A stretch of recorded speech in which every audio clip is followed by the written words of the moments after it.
இயேசுவில் அன்பார்ந்தவர்களே, இயேசுவின் திருஹ்ருதய பெருவிழாவை கொண்டாடுகின்ற நாளிலே நாம் கேட்ட இந்த வாசகங்கள் கடவுளது அன்பை நமக்கு உணர்த்தி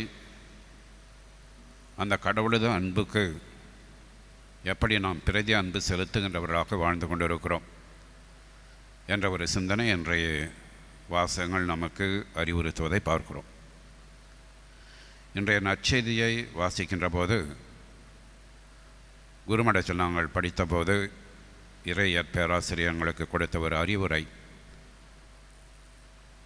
அது என் நினைவுக்கு வருகின்றது. எப்பொழுது இந்த பகுதியை படித்தாலும் அவர் சொன்ன வார்த்தைகளை நினைவு கூறுகின்ற விதமாக இந்த வார்த்தைகளை நான் பார்க்கின்றேன். பெரிய குருமடத்தில் 3 ஆண்டுகள் மெய்யியல் படிப்போம். அதை முடித்த பிறகு 4 ஆண்டுகள் இறையியல் படிப்போம். மெய்யியல் முடித்துவிட்டு இறையியல் தியாலஜி படிக்க முதல் வகுப்பு ஆரம்பித்த போது இறையியல் பேராசிரியர் எங்களுக்கு ஒரு அட்டைப்படம், ஒரு போஸ்ட் கார்டு சைஸ் அட்டைப்படம் ஒன்றை காட்டினார். அந்த அட்டைப்படத்தில் ஒரு உயர்ந்த பெரிய மலை ஒன்று இருக்கின்றது. அந்த மலையின் அடிவாரத்தில் ஒரு பக்கத்தில் இறையியல் அறிஞர்கள் பெரிய பெரிய புத்தகங்களை வைத்துக்கொண்டு நீளமான தாடியை வைத்துக்கொண்டு 3 பேர் அந்த இறையியல் புத்தகங்களை புரட்டி கொண்டிருக்கின்றார்கள். இறைவனை தேடுகின்றார்கள். மலையடிவாரத்தின் மறுபக்கத்தில் இயேசு ஒரு சிறுவனோடு பேசி கொண்டிருக்கிறார். இந்த படத்தின் பொருள் உங்களுக்கு விளங்கும் என்று நான் நினைக்கின்றேன் என்று சொல்லி, நீங்கள் 4 ஆண்டுகள் இறையியல் படிக்க வந்திருக்கின்றீர்கள். இந்த முதல் வகுப்பை என்று ஆரம்பிக்கின்றீர்கள். ஒன்று நீங்கள் நினைவில் கொள்ள வேண்டும். 4 ஆண்டுகள் இறையியல் படித்து குரு பட்டம் நீங்கள் பெற்றுவிட்ட பிறகு நீங்கள் கடவுளை அறிந்து கொண்டதாக நினைத்து விடாதீர்கள்.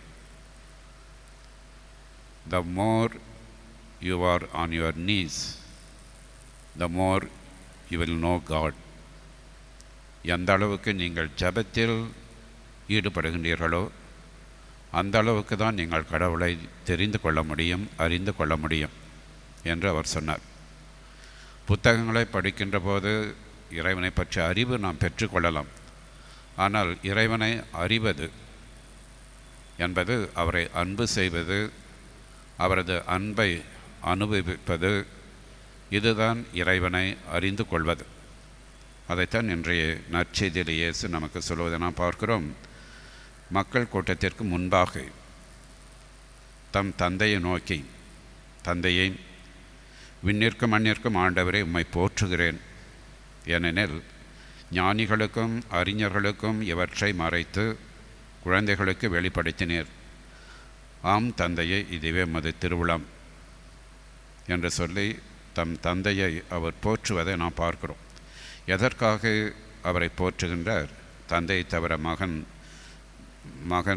மகனை தவிர தந்தை வேறு எவரும் அறியார். மகன் யாருக்கு வெளிப்படுத்துவாரோ அவரும் அன்று வேறு எவரும் அறியார். இங்கு அறிதல் என்ற அந்த வார்த்தை இறைவனோடு இருக்கின்ற உறவை சுட்டி காட்டுகின்றது. இயேசுவின் வாழ்வை நாம் பார்க்கின்ற போது எந்த அளவுக்கு அவர் ஜெபத்தில் ஈடுபாடு கொண்டவராக இருக்கின்றார். நற்செய்தியிலே நாம் பார்க்கிறோம், பல இடங்களில் ஜெபிக்க அவர் தனிமையான இடத்தை நாடி செல்கிறார். இரவெல்லாம் தந்தையோடு ஜெபத்திலே செலவழிக்கிறார் என்ற நற்செய்தி நமக்கு சொல்லுகின்ற போது, தந்தையிடமிருந்து வந்தவர் தந்தையை நோக்கி அவர் இரவெல்லாம் ஜெபிப்பது, ஜெபிக்க அடிக்கடி தனிமையாக செல்வது, இயேசுவுக்கே ஜெபம் அவ்வளவு அவசியம் என்றால் நமக்கு எவ்வளவு அவசியம். அப்போது தான் இறைவனது விருப்பத்தை, அவரது திட்டத்தை நாம் அறிந்து செயல்பட முடியும் என்ற அந்த உண்மையைத்தான் இயேசு தம் வாழ்விலை வெளிப்படுத்துகின்றார். அந்த கடவுளது அன்பு இன்றைய வாசகங்களை நாம் கேட்டது போல, குறிப்பாக இன்றைய 2வது வாசகத்திலே புனித அருளப்பர் நமக்கு சொல்லுகிறார், எந்த அளவுக்கு கடவுள் நம்மை அன்பு செய்கிறார் என்றால், தமது ஒரே மகனை இந்த உலகிற்கு அனுப்புகின்ற அளவுக்கு அவர் நம்மை அன்பு செய்கிறார். கடவுள் அன்பு செய்கிறார் என்று சொல்லுகின்ற போது அதை நாம் ஏற்றுக்கொள்கிறோம். ஆனால் அந்த அன்பை எப்படி உணர்வது? நம்மை போல எலும்பும் சதையும் கொண்ட ஒரு மனிதன் நம்மோடு இருக்கின்ற போது அதை இன்னும் நாம் ஆக்கப்பூர்வமாக, உணர்வு பூர்வமாக அந்த அன்பை உணர முடியும், அனுபவிக்க முடியும். பெற்றோர் பிள்ளைகள் இவர்களுக்குள்ள பாசம், அன்பு எப்படி அதை நாம் உணர்கின்றோமோ அது போன்றுதான் தந்தையாகிய கடவுளுக்கும் நமக்கும் உள்ள அந்த அன்பை உணர்த்துவதற்காக, அதை நாம் அனுபவிக்க வேண்டும் என்பதற்காக அந்த தந்தையாகிய கடவுள் தம் ஒரே மகனை இந்த உலகிற்கு அனுப்பினார். நம்மை போல எலும்பும் சதையும் கொண்டு தம் மகனை நம் மத்தியில் அனுப்பினார் என்றால் அந்த இயேசுவின் பிரசன்னம், அவரது உருவம் தந்தையின் அன்பை பிரதிபலிக்கின்ற ஒரு உருவமாக மறைந்த திருத்தந்தை 2ஆம் அருள் சின்னப்பர் சொல்லுவார், இயேசுவின் முகம் தந்தையின் முகத்தை பிரதிபலிக்கின்ற முகம், தந்தையின் இரக்கத்தை பிரதிபலிக்கின்ற முகம், தந்தையின் அன்பை பிரதிபலிக்கின்ற முகம் என்று சொல்லுவார். இயேசுவை நாம் பார்க்கின்ற போது தந்தையின் அன்பையும் அவரது இரக்கத்தையும் அவர் நம் மட்டில் கொண்டுள்ள பாசத்தையும் பராமரிப்பையும் உணர்த்துகின்ற விதமாக இயேசு நம்மோடு வாழ்ந்தார். அவர் செய்த பணிகள், அவர் செய்த வல்ல செயல்கள் அனைத்தும் அந்த தந்தையின் அன்பை வெளிப்படுத்துகின்ற விதமாகவே நற்செய்தியிலே நாம் பார்க்கிறோம். அந்த அன்பின் உச்சம்தான் சிலுவையில் அவர் நமக்காக நமது பாவங்களுக்கு பரிகாரமாக தன்னைய பலியாக கொடுத்து அந்த நிகழ்வுதான் அன்பின் உச்சமாக நாம் பார்க்கின்றோம்.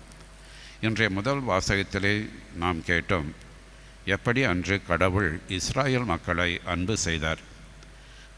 இன்றைய முதல் வாசகம் நமக்கு கூறுகின்றது, கடவுள் அந்த இஸ்ராயல் மக்களை தன்னுடைய மக்களாக மற்ற எல்லா இனத்து மக்களினின்றும் அவர்களை தனிப்பட்ட விதமாக தேர்ந்தெடுத்து தன்னுடைய மக்களாக அவர்களுடைய உடன்படிக்கை செய்து, நான் உங்கள் கடவுள், நீங்கள் என்னுடைய மக்கள் என்று தன்னுடைய மக்களாக அவர்களை தேர்ந்து கொண்டு அவர்களை அன்பு செய்வதை நாம் பார்க்கிறோம். அந்த இஸ்ராயல் மக்கள் எகிப்திலே அடிமைகளாக இருந்து துன்புற்ற போது கடவுள் மோசேயை அவர்களுக்கு விடுதலை நாயகனாக, அவர்களுக்கு விடுதலை கொடுப்பவராக அனுப்புகின்றார். அப்போது மோசேயிடம் ஆண்டவர் சொல்லுகிறார், எகிப்திலே எனது மக்கள் படுகின்ற துன்பத்தை நான் அறிவேன், அவர்களது அபயக்குரல் அதை நான் கேட்கிறேன், அவர்களது அழுக்குரல் எனது சமூகத்தை எட்டியது என்று சொல்லி அந்த மக்களை விடுதலை செய்வதற்காக உன்னை நான் அனுப்புகிறேன் என்று சொல்லி மோசேயை அனுப்புவதை நாம் பார்க்கிறோம். அந்த பார்வோன் அரசனிடமிருந்து எப்படியெல்லாம் போராடி 10 கொள்ளை நோய்கள் இவற்றையெல்லாம் அனுப்பி எப்படி அவர்களுக்கு விடுதலை பெற்று வளம் மிக்க அந்த கானான் நாட்டிற்கு அவரை வழி நடத்தி வருகிறார். அப்படி வருகின்ற போது அந்த பாலை நிலத்தில் அவர்களுக்கு இறைவன் எப்படியெல்லாம் உதவி செய்கின்றார், எத்தனை நன்மைகளை செய்கிறார். பசியின்றி வாடிய போது எப்படி அவர்களுக்கு உணவளித்தார், தாகத்தால் தவித்த போது எப்படி பாறை நின்று அவர்களுக்கு தண்ணீர் தந்தார், பல எதிரிகள் வழியிலே அவர்களோடு போராடிய போது எப்படியெல்லாம் இறைவன் இந்த மக்கள் சார்பாக இருந்து அவர்களுக்கு வெற்றியை பெற்று தருகின்றார். இத்தனையும் செய்த அந்த கடவுள் அவர்களை தன்னுடைய மக்களாக தேர்ந்து கொண்டு அந்த இறைவனை எப்படி அந்த மக்கள் அன்பு செய்கின்றார்கள், அந்த மக்களிடம் இறைவன் எதிர்பார்ப்பது என்ன, அவர் கேட்பது என்ன? மோசே அவர்களுக்கு சொல்லுவார், இஸ்ராயேலை கேள், உன் கடவுளாகிய ஆண்டவருக்கு அஞ்சி, அதைத்தான் இன்றைய முதல் வாசகத்திலே நாம் கேட்டோம். உன் கடவுளாகிய ஆண்டவருக்கு அஞ்சி அவரது நெறியில் ஒழுகி அவர் மீது அன்பு கொண்டு உன் முழு இதயத்தோடும் ஆன்மாவோடும் அவருக்கு ஊழியம் செய்து அவர் உனக்கு கற்பிக்கின்ற கட்டளைகளையும் நியமங்களையும் கை கொண்டு வாழ வேண்டும் என்பதை அல்லாமல் வேறு எதனை உன்னிடம் கேட்கிறார் என்ற ஒரு கேள்வியை எழுப்பி அவர் உன்னிடம் கேட்பது, எப்படி அவர் உன்னை தேர்ந்து கொண்டாரோ அப்படி நீ அவரை தேர்ந்து கொள் என்ற அந்த ஒரு பதிலை எதிர்பார்க்கின்ற விதமாக மோசே அவர்களிடம் இந்த அறிவுரையை கூறுகின்றார். அவரை தேர்ந்து கொள்வது எப்படி?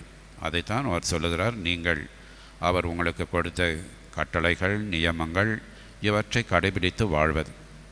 அவர் உங்களுக்கு கொடுக்கின்ற அந்த மதிப்பீடுகளை, போதனைகளை ஏற்று வாழ்வது என்ற இந்த அறிவுரையை மோயிசன் அவர்களுக்கு கொடுப்பதைத்தான் இன்றைய முதல் வாசகம் நமக்கு கூறுகின்றது.